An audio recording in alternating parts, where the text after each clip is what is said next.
আমি আমার নেতাকে বলবো, হে নেতা, আপনি হকের আওয়াজ তুলছেন তো তুলতেই থাকেন। আমরা লক্ষ লক্ষ যুবক আপনার ডানে থেকে, বামে থেকে, সামনে থেকে, পিছনে থেকে লড়াই করবে ইনশাআল্লাহ। ইসলামী আন্দোলন বাংলাদেশ জিন্দাবাদ, পীর সাহেব চরমনাই জিন্দাবাদ। ইসলামী যুব আন্দোলন বাংলাদেশ নরসিংদী জেলা শাখার সাবেক বিজ্ঞান ও প্রযুক্তি বিষয়ক সম্পাদক, নজরপুর ইউনিয়নের চেয়ারম্যান পদপ্রার্থী যুব নেতা ইঞ্জিনিয়ার জুনাইদ মাহমুদ। বক্তব্য রাখছেন ইঞ্জিনিয়ার জুনাইদ মাহমুদ।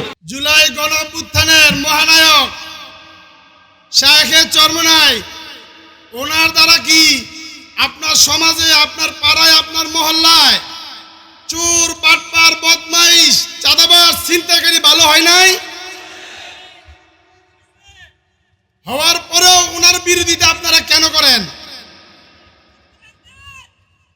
আসলে বিষয়টা কি জানেন?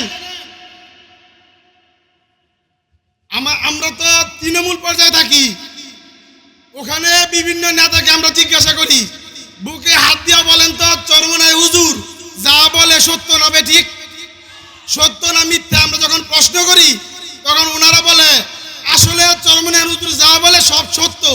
তাহলে আপনারা ওনার বিরোধিতা কেন করেন? তখন ওনারা বলে দলের কারণে, নেতাকে খুশি করার কারণে।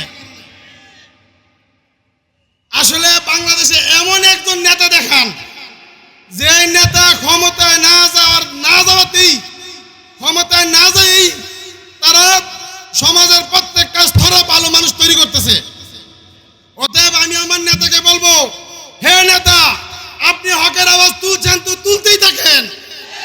আমরা লক্ষ লক্ষ যুবক আপনার ডানে থেকে, বামে থেকে, সামনে থেকে, পিছনে থেকে লড়াই করবে ইনশাআল্লাহ।